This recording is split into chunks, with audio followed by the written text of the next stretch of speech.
Hello, my name is Kyle Steele. I'm a candidate for Norman City Council, Ward 6 in the upcoming election cycle, and this is a summary for the Community Planning on Transportation Committee meeting that happened on January 22nd, 2026. As usual, agenda packet and links to various points of the meeting will be down below in the description.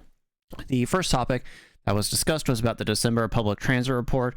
Overall, compared to last year, weekday routes have an increased number of riders, while the weekend routes have slightly less people riding them. However, due to the volume of the weekday riders, this does work out to an overall increase in the number of riders compared to the same time last year. It was also noted that there is going to be an unexpected expense in the amount of $190,000 to replace a vehicle that was destroyed by someone who was fleeing from the police who weren't insured. There will be follow-ups to see if some of that money can be recuperated from the suspect who fled and was captured, but in the meantime, the city council will have to approve this purchase if they want to get this vehicle back in some way. Want specific details, just refer to the timestamp down below. The second topic that was discussed was a project update on the OTA East-West Connector Corridor construction. What was stated is that the contract to build the bridge over the river on the west side was approved and is expected to start sometime in February or March this year. There's also a tentative timeline given from where the OTA has stated that they expect construction will take place roughly between the years 2026 and 2030. And again, this is only a tentative time schedule, they said.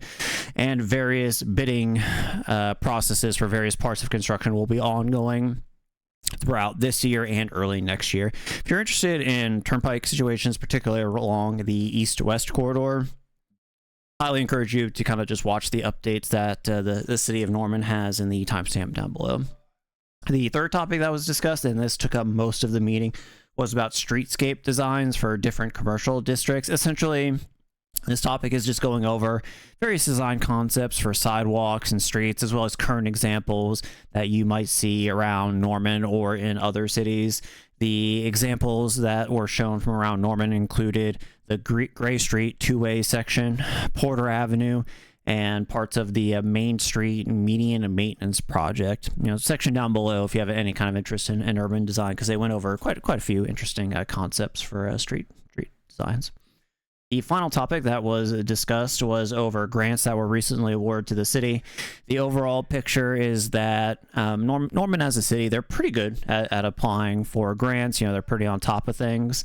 And it was stated that the grant money Norman is receiving now compared to the recent past is up a little bit. However, if you look at a bigger scale, then we're at about what's expected in terms of grant money received. So it kind of dipped a little bit in terms of dollars received, and now it's kind of shooting back up. If you want specific project grants that are ongoing with grant money that was received, once again, just refer to the link in the meeting down below. They also very briefly went over upcoming grants that the city will be applying for. So it's grants that the city wants to try and go for, but they haven't heard if they're going to be getting them yet because they haven't applied for them yet. And then after this, the meeting ended after just about an hour and 30 minutes. If you have any questions about me or my campaign, please don't hesitate to contact me at KyleForNorman@gmail.com.